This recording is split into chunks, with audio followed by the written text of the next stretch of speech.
ವೀಕ್ಷಕರೇ, ಕರ್ನಾಟಕವನ್ನೇ ಬೆಚ್ಚಿ ಬೀಳಿಸಿದ ದರೋಡೆ ಯಾವುದು ಗೊತ್ತಾ?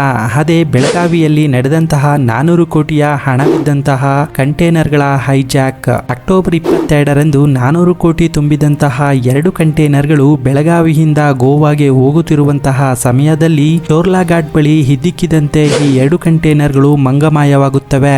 ಈ 400 ಕೋಟಿ ಯಾರಿಗೆ ಸೇರಿದ್ದು ಎಂಬುದನ್ನ ನೋಡಿದರೆ ಥಾಣೆ ಮೂಲದ ಬಿಲ್ಡರ್ ಕಿಶೋರ್ ಚಾವ್ಲಾ ಎಂಬಾತನದು ಎನ್ನಲಾಗುತ್ತಿದೆ. ಯಾಕೆ ಈ 400 ಕೋಟಿ ಹಣವನ್ನ ಸಾಗಿಸುತ್ತಿದ್ದ ಎಂಬ ಪ್ರಶ್ನೆಗೆ 400 ಕೋಟಿಯ ಹಣದಲ್ಲಿ 2000 ಮುಖಬೆಲೆಯ ನೋಟುಗಳಿದ್ದವು ಮತ್ತು ಇದನ್ನ ಮಹಾರಾಷ್ಟ್ರದಲ್ಲಿ ನಡೆಯುತ್ತಿದ್ದಂತಹ ಎಲೆಕ್ಷನ್ಗಾಗಿ ಕೊಂಡೊಯ್ಯಲಾಗುತ್ತಿತ್ತು ಎನ್ನುವ ಮಾಹಿತಿ ಇದೆ. ಮೊದಲು ಗೋವಾಗೆ ಹೋಗಿ 400 ಕೋಟಿಯ ಹಣವನ್ನ ಎಕ್ಸ್ಚೇಂಜ್ ಮಾಡಿ ನಂತರ ಮಹಾರಾಷ್ಟ್ರಗೆ ತಲುಪಿಸುವ ಕೆಲಸವಿತ್ತು ಎನ್ನಲಾಗುತ್ತಿದೆ. ಈ ದರೋಡೆ ಬೆಳಕಿಗೆ ಬಂದಿದ್ದಾದರೂ ಹೇಗೆ ಎಂದರೆ, ಕಿಶೋರ್ ಚಾವ್ಲಾ ಎಂಬಾತನ ಬಳಿ ಕೆಲಸಕ್ಕೆ ಇದ್ದಂತಹ real estate agent Sandeep Patil ಎಂಬಾತನು ಈ 2 ಕಂಟೈನರ್ಗಳನ್ನ ಹೈಜಾಕ್ ಮಾಡಿದ್ದಾನೆ ಎಂದು ಕಿಶೋರ್ ಕಡೆಯ ರೌಡಿಗಳು ಅವನನ್ನ ಕಿಡ್ನಾಪ್ ಮಾಡಿ 1 ತಿಂಗಳ ಕಾಲ ಚಿತ್ರಹಿಂಸೆಯನ್ನ ಕೊಟ್ಟಿರುತ್ತಾರೆ. ಅಲ್ಲಿಂದ ಹೇಗೋ ತಪ್ಪಿಸಿಕೊಂಡು ಬಂದಂತಹ ಸಂದೀಪ್ ಪಾಟೀಲ್ ಪೊಲೀಸರಿಗೆ ಕಂಪ್ಲೇಂಟ್ ಕೊಡುತ್ತಾನೆ. ಇಲ್ಲಿಂದ ಈ 400 ಕೋಟಿಯ ಹೈಜಾಕ್ ಹೊರ ಬಂದಿದೆ. ಅಷ್ಟಕ್ಕೂ ಈ 400 ಕೋಟಿಯ ಹಣವನ್ನ ಹೈಜಾಕ್ ಹೇಗೆ ನಡೆಯಿತು ಮತ್ತು ಏನಿದ್ರ ಸತ್ಯ ಎಂಬುದನ್ನ ಮುಂದಿನ ವಿಡಿಯೋದಲ್ಲಿ ನೋಡೋಣ.